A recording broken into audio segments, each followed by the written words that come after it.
Hello all dear, कैसे हैं सभी। उम्मीद की वहाँ बैठे हुए खासकर एग्जाम में चोट खाए हुए सभी साथी थोड़े से दुखी होंगे। तो इन दुखी साथियों के लिए शुरुआत यहीं से करना चाहूँगा मैं कि अभी बहुत सारी मुसीबतों से टकराना है तुझको। जो तेरा ख्वाब है उसे हर हाल में पाना है तुझको।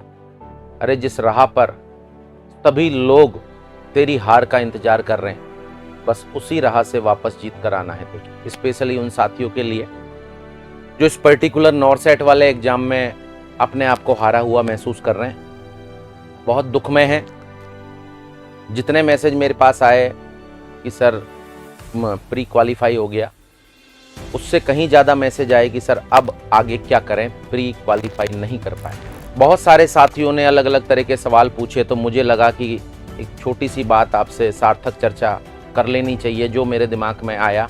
और जिन जिन साथियों के मैसेज आए उनमें कैटेगरी बता दूं मैं, शायद आप उनमें से एक आध कैटेगरी से बिलोंग करते हो। एक वो साथी जो भी फ्रेशर थे, जिनको ऐसा लग रहा था कि शायद मेरा काम हो जाएगा, नहीं हो पाया। हालांकि उन्होंने अथाह मेहनत की 2, 3, 4, 5 महीने, तो उनको हल्की फुल्की उम्मीद है कि सर नेक्स्ट टाइम में हो जाएगा। अभी कोर्स पूरा नहीं हुआ था। बहुत सारे ऐसे भी साथी हैं जिनका 2-4 महीने में हो गया, बहुतों का नहीं हो पाया। कोई बात नहीं, नेक्स्ट टाइम बेटर होगा।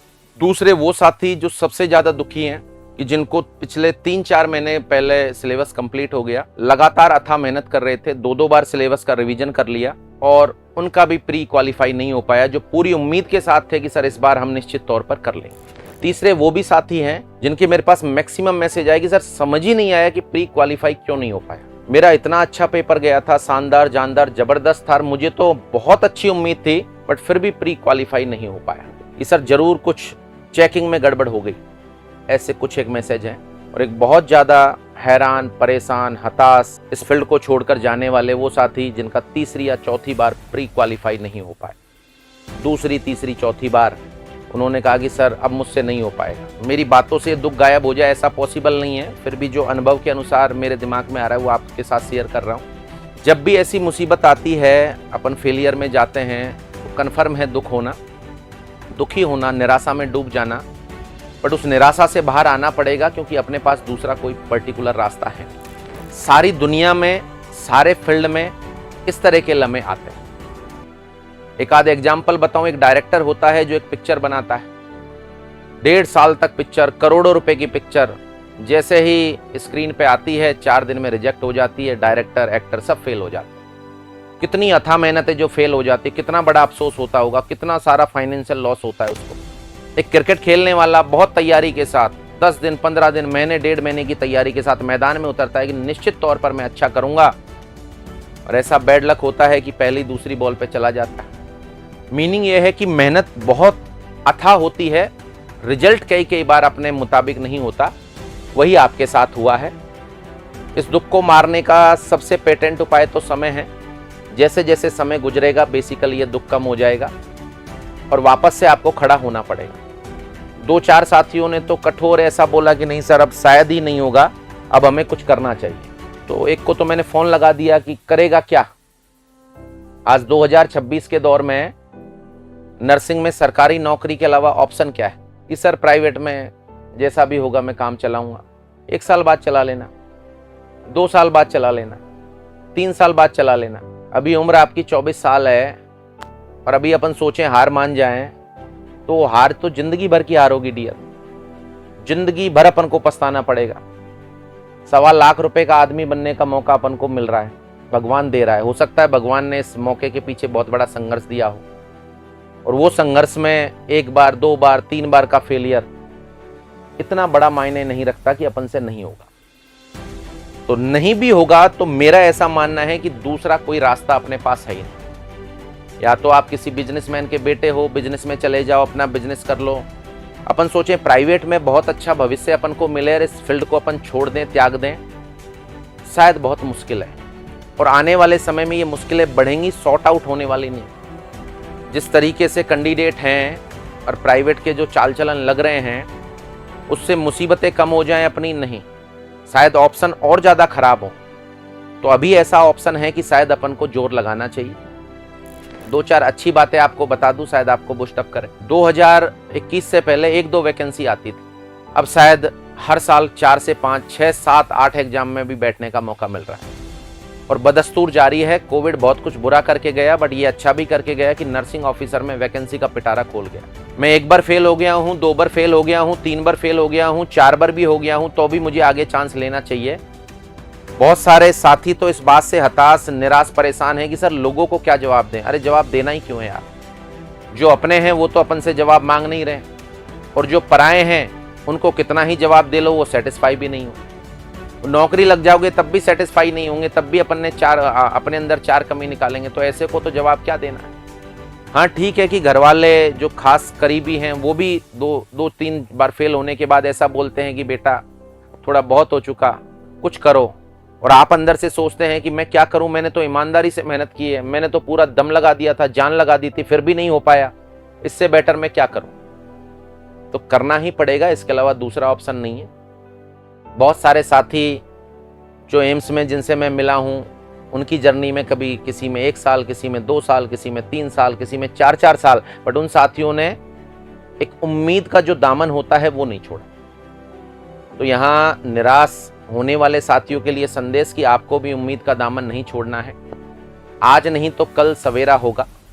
निश्चित तौर पर वो दिन आएगा जब आपकी और आपके परिवार की आंखों में आंसू होंगे और वो खुशी के होंगे, और आप अपना झंडा लहराएंगे कि मैंने कर दिखाया। बहुत समय लगा, बहुत मुश्किलें आई, अंदर से मैं बार बार टूटा, बट आखिरकार मैंने कर दिखाया। और जिस दिन कर दिखाएंगे उस दिन ये सारी चीजें जीरो हो जाएंगी। आज जो चीजें पहाड़ जैसी लग रही हैं, खा रही हैं, निराशा में है, नींद नहीं आ रही है, वो सारी चीजें गौण हो जाएंगी। तो सभी को ये संदेश कि वापस से उठना है, लड़ना है, और आने वाले समय अनेकों एग्जाम देने हैं, और उनमें से एक आध एग्जाम को निश्चित तौर पर आप फाइट कर पाएंगे, क्योंकि जो रास्ते पर आप चल दिए हैं तो मंजिल के नजदीक है। ऐसा कहा जाता है कि जब अपन किसी बहुत ऊंचे मंदिर की सीढ़ियां चढ़ते हैं तो सबसे ज्यादा जोर कब पड़ता है, सबसे ज्यादा मुसीबत तब आती है जब बिल्कुल भगवान की तस्वीर सामने होती है, 10-20 सीढ़ियां बची होती हैं और ऐसा लगता है कि खत्म हो जाए, बहुत जोर पड़ता है। तो शायद आपको बहुत जोर पड़ रहा है, बहुत निराशा है, इसका मतलब मंजिल के नजदीक है। तो अपने आप को थोड़ा संभालें, निराशा से बाहर आएं। एक बहुत बड़े विद्वान ने बहुत अच्छी बात कही है कि असफलता उस लम्हे को नहीं बोलते जब आप हार जाते हैं, अरे असफलता उस लम्हे को बोलते हैं जब आप वापस उठने से इनकार कर देते हैं। तो आप सभी साथियों को एक बड़े भाई की, मेंटर की ये सलाह है कि वापस से उठें, कि सर वापस से उठ के करेंगे क्या, क्या हमें करना चाहिए, क्या स्ट्रेटजी होनी चाहिए। तो उसके लिए बता दूं, जहां भी आप पढ़ रहे हैं XYZ, online, offline, notes, XYZ जहां भी पढ़ रहे हैं, आपको बेसिकली लगता है कि सारा कुछ पढ़ा हुआ था और वहीं से आया, तो अल्टीमेटली कहीं ना कहीं या तो क्वेश्चन में ज्यादा दिमाग लगा, या क्वेश्चन ज्यादा अटेम्प्ट हुए, या 2-4 क्वेश्चन कम अटेम्प्ट हुए, या फिर कंफ्यूजन वाले क्वेश्चनों में मेरे साथ गड़बड़ हुई। तो मैटर तो वही है जो एग्जाम में आया था, और मैटर लगभग मेरा ऐसा मानना है कि हर जगह वही पढ़ाया जाता है। अलग से ऐसा कोई स्पेशल नहीं होता। कार्डियक साइकिल 0.8 सेकंड ही बताया जाएगा। एरिथ्रोब्लास्टोसिस फीटलिस किन कंडीशन में होता है, हर जगह एक ही चीज बताई जाए, अलग से तो कुछ हो ही नहीं सकता, केवल समझाने के पैटर्न में अंतर है। तो कंटेंट तो लगभग 19-20 आप मान सकते हैं वही होता है, बस समझाने के पैटर्न में अंतर है। तो कंटेंट है जो एग्जाम में आया, मेरे हिसाब से उससे बेहतर कुछ नहीं हो सकता। कि जी सर वो कंटेंट तो मैंने 3 बार पढ़ा, तो ये आपको मंथन करना पड़ेगा कि गलती कहाँ हुई। कई बार बहुत सारे साथी एक बहुत बड़ी मिस्टेक कर बैठते हैं, जो मैंने पढ़ा कंटेंट वो आया बट मैं फेल हो गया, अब मैं सोचता हूं कि मैं बड़ी किताबों पे जाऊं, मैं नीट पीजी की किताबों पे जाऊं, बड़ी चीजें पढूं, बहुत एक्स्ट्रा चीजें पढूं। उन पढ़ने के चक्कर में जो बेसिक चीजें हैं उनको टच नहीं कर पाते, उस तरीके से रिवीजन नहीं कर पाते, और अगली बार फिर अपन फेलियर का शिकार हो। तो आपसे निवेदन या शायद गाइडेंस यही है कि जो कंटेंट आपके पास है सर्वश्रेष्ठ है, सिर्फ उसी को पढ़ना है। 2-3 बिंदु उसमें याद रखने हैं कि एक तो मेरी कमी क्या रही, जहां तक मुझे मेरे अनुभव से बता रहा हूं, शायद कमी क्वेश्चन प्रैक्टिस की रही। ऐसा नहीं कि क्वेश्चन नहीं किया, हजारों क्वेश्चन किए, क्वेश्चन प्रैक्टिस किए, कमी रही कि मैंने शायद टाइम बाउंड प्रैक्टिस नहीं की, कभी 90 मिनट बैठ के 100 सवाल नहीं किए। तो शायद इसको अपन को अपनी प्रैक्टिस में शामिल करना चाहिए। एक बात। बिंदु नंबर 2, जब मैंने 90 में 100 सवाल किए तो मैंने सारे के सारे 100 सवाल चेप दिए, छोड़ा नहीं मैंने। शायद एक गलती एग्जाम में भी दोहराई, मोर अटेम्प्ट हो गए, घर पे ही छोड़ने की आदत डाल गई। बिंदु नंबर 3, जब मैंने 90 मिनट में 100 सवाल किए तो शायद नेगेटिव पे मैंने मंथन नहीं किया, नेगेटिव क्यों हो रहे हैं। मुझे मालूम चला 100 में से 27 नेगेटिव हो गए, कोई बात नहीं, अगले में देखूंगा, तो मैंने देखे ही नहीं और मैं धड़ाधड़ क्वेश्चन करता गया, इस उम्मीद में कि शायद इस किताब में छपा हुआ एक क्वेश्चन सेम टू सेम आ जाए। और एक नहीं, मैंने अनेकों बार कहा है, क्वेश्चन नॉर सेट अपने बनाता है, मॉडिफाइड बनाता है। तो मेरे हिसाब से दोनों तीनों चारों बिंदुओं पर ध्यान देने की आवश्यकता है। फिर से वापस उठना है, लड़ना है, मेंटली मजबूत होना है, जो नेगेटिव लोग हैं, आलोचक हैं, उनसे दूर हट जाना है, स्वयं की क्षमता को पहचानना है। आज नहीं तो कल सफलता निश्चित तौर पर मिलेगी। तो सभी साथी मैदान में डटे रहें, क्योंकि जो भी साथी ऑफलाइन पढ़ते हैं, ऑनलाइन पढ़ते हैं, उनको एक कॉमन संदेश जरूर होता है। बहुत समय पहले, आज से 20 साल पहले नर्सिंग में 2 ऑप्शन हो सकते थे कि मैं गवर्नमेंट में जाऊं तो भी कोई बात नहीं, प्राइवेट में भी काम चल जाएगा, क्योंकि नर्सेज की काफ़ी कमी थी, कॉलेज वगैरह नहीं थे। आज ऐसी अवस्था नहीं। यदि मैं प्राइवेट में जाता हूं तो मेरे पास कोई ऑप्शन नहीं, ना तो मुझे प्रॉपर छुट्टियां मिलेंगी, ना ईएल मिलेगी, ना मेडिकल मिलेगी, ना तनख्वाह मिलेगी। मुझसे मेरा खर्चा नहीं चलेगा, परिवार का खर्चा तो कैसे चलाऊं? परिवार का जो कर्ज है उसको कैसे उतारूंगा? माँ बाप की जो अपेक्षाएं हैं कि आने वाले समय में बुढ़ापे में ये हमारा सहारा बनेगा या बनेगी, वो मैं पूरा कैसे कर पाऊंगा? प्राइवेट में तो शायद ये ख्वाब पूरे नहीं होंगे। माँ बाप को गाड़ी में कैसे घुमा पाऊंगा? एरोप्लेन में कैसे बिठा पाऊंगा?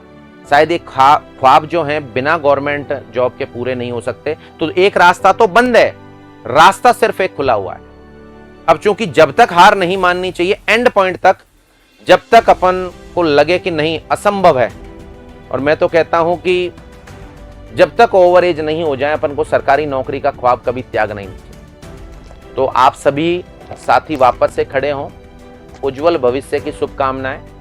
1 बार 2 बार 3 बार हार मिली है, इसका मतलब ये नहीं कि अपन फकीर हो गए। अपने अंदर शायद वो पोटेंशियल है कि अपन ये कर सकते हैं। और जो साथी ये मान चुके हैं कि यार मैं हार गया, तो एक बहुत पते की बात बता दूं, उनको ये महसूस कर लेना है कि आपका पूरा परिवार हार गया। आपकी नौकरी से पूरे परिवार की उम्मीदें जुड़ी हुई हैं।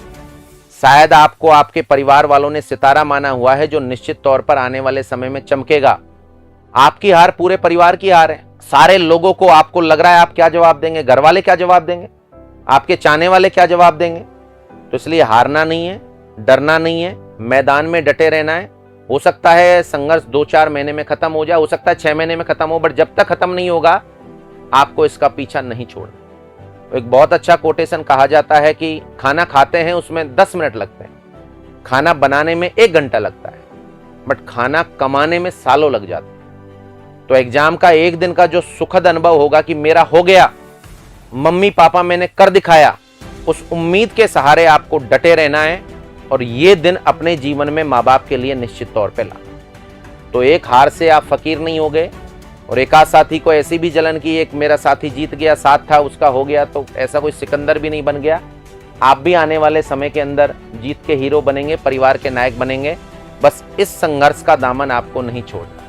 वो कहते हैं ना कि ताश के पत्तों से कोई महल नहीं बनता, अरे नदी को रोकने से कोई समुंदर नहीं बनता। लगे रहो, डटे रहो हमेशा अपनी मंजिलों की ओर, क्योंकि एक हार से कोई फकीर और एक जीत से कोई सिकंदर नहीं बनता। तो आने वाले समय में आप आपके परिवार के हीरो बनेंगे। ऊपर वाले का आशीर्वाद आपके साथ है। बस 2-4 टिप्स यही कि जो गलती हैं उनको छांटें। बहुत ज़्यादा एक्स्ट्रा, कुछ साथी ऐसे हैं जो 2-3-4 बार फेल होते हैं, उनमें से एक आध कारण ये भी होता है कि अपन बहुत एक्स्ट्रा चीज़ों को जो अपने लेवल की नहीं है, काम की नहीं है, उनका सहारा ले लेते हैं। उस सहारा नहीं लेना है। जो अपने पास उपलब्ध रिसोर्सेज हैं और आपको लगा कि हर एक क्वेश्चन वहाँ से टच हुआ, तो निश्चित तौर पे उन्हीं को पढ़ना है, रिफाइन करना है, रिवाइज करना है। क्वेश्चन प्रैक्टिस में 90 मिनट 100 सवाल घर पर ही छोड़ना सीखना है।